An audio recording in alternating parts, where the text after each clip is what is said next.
Salam sehat dan bahagia Bapak Ibu semuanya. Perkenalkan, saya Yunita Hamsari, guru SMA Negeri 2 Sekayu, sekaligus sebagai Koordinator Kokurikuler kelas 10-1 tahun pelajaran 2025-2026.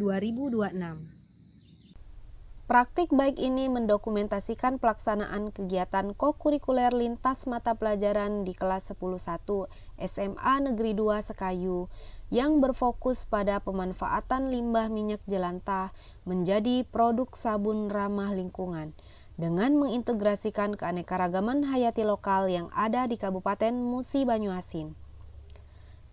Kegiatan kokurikuler ini secara khusus mendukung pengembangan dimensi profil lulusan pada dimensi kolaborasi, kreativitas, dan kesehatan melalui sinergi 6 mata pelajaran yaitu kimia, ekonomi, geografi, biologi, PJOK, dan sosiologi.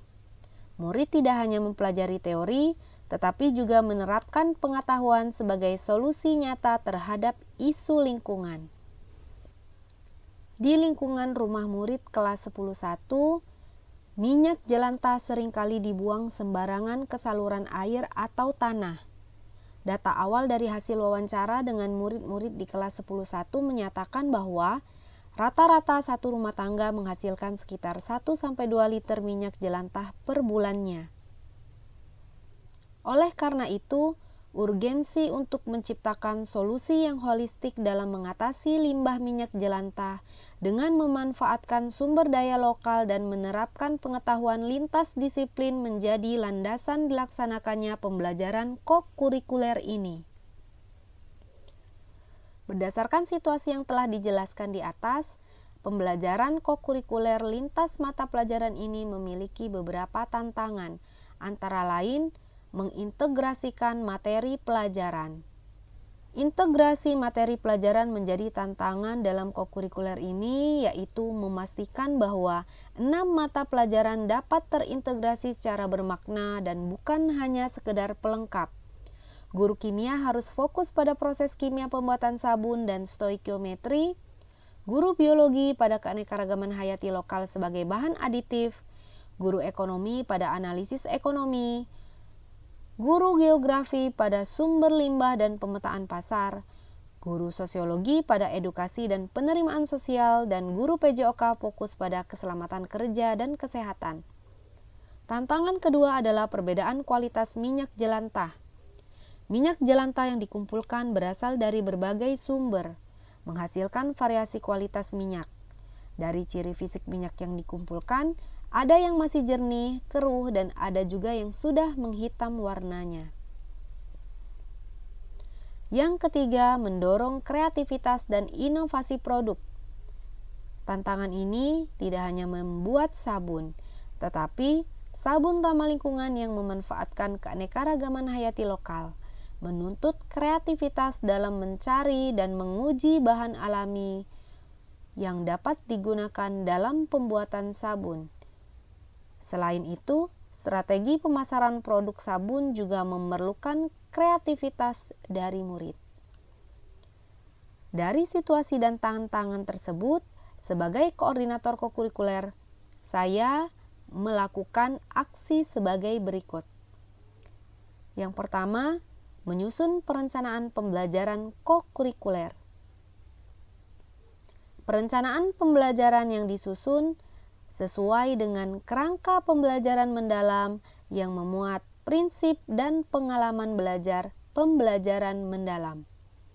Dalam merancang perencanaan pembelajaran kokurikuler ini, saya memastikan keselarasan antara tujuan kokurikuler dengan capaian pembelajaran dari 6 mata pelajaran yang terlibat.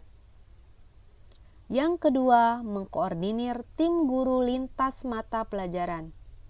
Saya memimpin koordinasi dan komunikasi rutin dengan 6 guru mata pelajaran untuk memastikan setiap guru mata pelajaran memahami peran spesifiknya dalam memfasilitasi dan mengintegrasi materi ajar ke dalam tahapan proyek kokurikuler ini. Yang ketiga, mengkoordinir dan memfasilitasi pelaksanaan pembelajaran kokurikuler sesuai alur proyek. Pembelajaran kokurikuler menggunakan pendekatan pembelajaran mendalam dengan model project based learning. Murid dibagi menjadi 4 kelompok kecil yang heterogen sesuai karakteristik dan kemampuan awal yang dimiliki murid. Adapun tahapan yang dilakukan selama proses pelaksanaan pembelajaran kokurikuler ini adalah: minggu pertama kokurikuler merupakan tahap memahami murid. Pada minggu pertama ini, fokus aktivitas pada identifikasi masalah dan pengumpulan data. Masing-masing guru mata pelajaran yang terlibat menyampaikan konsep atau materi sesuai dengan capaian pembelajaran masing-masing.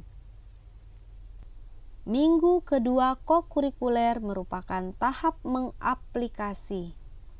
Fokus pada minggu kedua pembelajaran kokurikuler ini adalah pada proses pembuatan sabun dan pengujian bahan. Guru kimia membimbing siswa dalam prosedur pembuatan sabun yang aman, menjelaskan reaksi kimia yang terjadi, dan pengaruh dari bahan-bahan yang digunakan. Guru ekonomi membimbing siswa dalam menghitung harga pokok produksi sabun. Guru biologi membantu siswa dalam mengidentifikasi, mengolah, dan menggunakan ekstrak tumbuhan yang ditemukan sebagai bahan tambahan sabun. Guru PJOK memantau pelaksanaan keselamatan kerja selama praktik, mengingatkan siswa tentang pentingnya menjaga kebersihan. Guru sosiologi mendorong siswa untuk berinteraksi dan bermasyarakat. Guru geografi membantu siswa dalam menganalisis data dampak limbah terhadap lingkungan di sekitar mereka dan membimbing siswa dalam mengidentifikasi wilayah pemasaran potensial dan pola atau daya beli masyarakat. Pada minggu ketiga kokurikuler, di mana di tahap ini murid masih berada pada tahap mengaplikasi dan masuk ke tahap merefleksi. Aktivitas pada minggu ketiga ini fokus pada pemasaran produk, presentasi hasil, evaluasi, dan refleksi kegiatan. Berdasarkan hasil observasi selama pembelajaran dan selama kegiatan kokurikuler, hasil asesmen akhir, hasil refleksi murid, serta hasil refleksi bersama guru lintas mata pelajaran, didapatkan kesimpulan bahwa pembelajaran lintas disiplin adalah kebutuhan, bukan pilihan. Praktik ini membuktikan bahwa murid belajar efektif ketika mereka melihat bagaimana konsep-konsep akademik berinteraksi dalam dunia nyata. Praktik baik ini menjadi landasan kuat untuk mengembangkan program kokurikuler sejenis di masa depan, memastikan bahwa lulusan tidak hanya cerdas secara akademik, tetapi juga kreatif, kolaboratif, dan sadar akan pentingnya kesehatan dan keberlanjutan hidup. Saya sebagai kepala sekolah menyaksikan langsung transformasi yang luar biasa ini dalam pembelajaran kokurikuler antar mata pelajaran di kelas 10-1. Proyek mengubah limbah menjadi berkah dengan sabun jelita ini bukan sekedar tugas sekolah, melainkan sebuah gerakan inovasi berkelanjutan. Kami berkomitmen untuk menyediakan sumber daya, memfasilitasi kemitraan dan waktu yang lebih baik agar proyek seperti ini dapat direplikasi, disempurnakan, dan ditingkatkan skalanya. Kami ingin setiap lulusan SMA Negeri 2 Sekayu tidak hanya membawa ijazah, tetapi juga kesadaran bahwa mereka adalah agen perubahan yang mampu mengubah masalah lokal menjadi berkah yang berdampak positif. Terima kasih. Wassalamualaikum warahmatullahi wabarakatuh. Demikianlah penerapan pembelajaran kokurikuler lintas mata pelajaran yang telah kami terapkan di SMA Negeri 2 Sekayu. Semoga bisa menjadi inspirasi Bapak Ibu semua. Mari Bapak Ibu kita terapkan pembelajaran mendalam demi pembelajaran dan pendidikan yang berkualitas.